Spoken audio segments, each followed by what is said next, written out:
ভালো বীজ মানে অধিক ফসল। তাই 1977 সালের জুলাই মাসে জিয়াউর রহমান বীজ অধ্যাদেশ প্রণয়নের মাধ্যমে মানসম্মত বীজ কৃষকের হাতে পৌঁছানোর ব্যবস্থা করেন। ফলে কৃষকের বীজ কিনে প্রতারিত হওয়া থেকে রক্ষা পায়। ব্যক্তি খাতে বীজ শিল্পের উন্নয়নে ও বিকাশে মাইলফলক হিসাবে কাজ করে কৃষি সংস্কার কর্মসূচি কৃষি উন্নয়ন ও আধুনিকায়নের জন্য কৃষি প্রযুক্তি ও যন্ত্রপাতির সাথে কৃষকের সম্পৃক্ত করার কোনো বিকল্প নাই। তাই আধুনিক পাওয়ার টিলার, ট্রাক্টর, সেচ যন্ত্র ও হারভেস্টের স্বল্প মূল্যে কৃষকের মাঝে বিতরণের ব্যবস্থা করেন। ফলশ্রুতিতে মাত্র কয়েক বছরের মধ্যে ধান উৎপাদন 11.11 মিলিয়ন টন থেকে 13.66 মিলিয়ন টনে বৃদ্ধি পায়।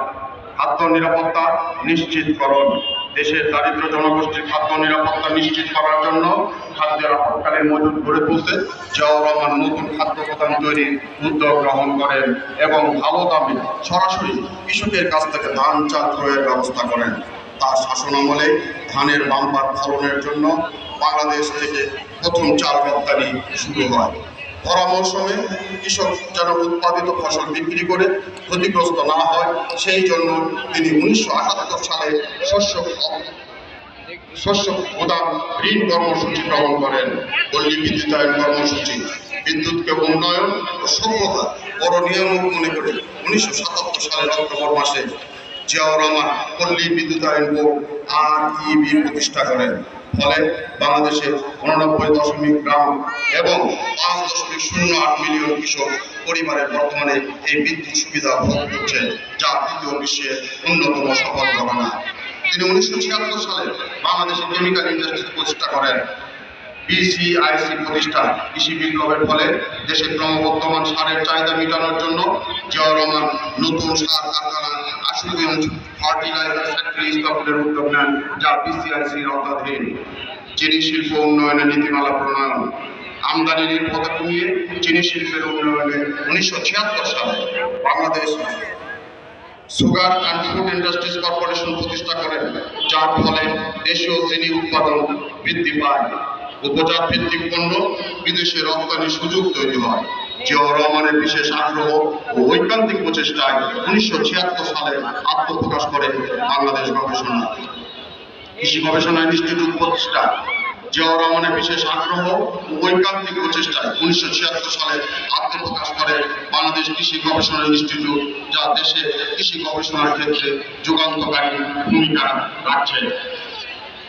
কৃষিতে দেশনেত্রী বেগম খালেদা জিয়ার অবদান। উত্তর অঞ্চলে জনগণের খাদ্য নিরাপত্তা নিশ্চিতকরণের নিমিত্তে বরেন্দ্র অঞ্চলকে শস্য ভাণ্ডারে রূপান্তরের লক্ষ্যে 1992 সালে তৎকালীন প্রধানমন্ত্রী বেগম খালেদা জিয়া বরেন্দ্র গৌমুখী উন্নয়ন কর্তৃপক্ষ প্রতিষ্ঠা করেন। আধুনিক যন্ত্রপাতি ব্যবহারের মাধ্যমে ফসল উৎপাদন বৃদ্ধি, উৎপাদন ব্যয় হ্রাস এবং কৃষি শ্রমিকের ঘাটতি পূরণে কৃষি যন্ত্রীকরণ প্রকল্প চালু করেন। আধুনিক বায়োটেকনোলজি গবেষণা স্থাপন করেন, যার ফলে নতুন নতুন জাত উদ্ভাবন করে কৃষিতে নবদিগন্তের সূচনা হয়।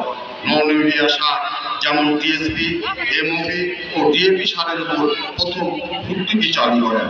কৃষি গবেষণা ও সম্প্রসারণ বিভাগে বেশ কিছু পদ উন্নয়ন খাত থেকে রাজস্ব খাতে স্থায়ীকরণের ব্যবস্থা করেন, ফলে কৃষিক্ষেত্রে বৈপ্লবিক পরিবর্তন সাধিত হয়। 5,000 টাকা কৃষি ঋণ ও 25 বিঘা জমির খাজনা মওকুফ করেন। নোংরা প্রবণ এলাকায় কর্মসংস্থানের লক্ষ্যে একটি 50 কোটি টাকার তহবিল ও চরাঞ্চলের জনগোষ্ঠীর উন্নয়নে 500 কোটি টাকার চর জীবিকায়ন প্রকল্প গ্রহণ করেন। 2004 সালে সংঘটিত প্রলয়ঙ্কারী বন্যায় ক্ষতিগ্রস্ত কৃষকদের পুনর্বাসনের লক্ষ্যে তৎক্ষণাৎ 204 কোটি টাকার কৃষি পুনর্বাসন কর্মসূচি গ্রহণ করেন। উল্লেখ্য যে 2005-06 এবং 2006-07 অর্থ বছরে কৃষি ভর্তুকি ও পুনর্বাসন বাবদ বরাদ্দ দেওয়া হয় 1100 কোটি টাকা।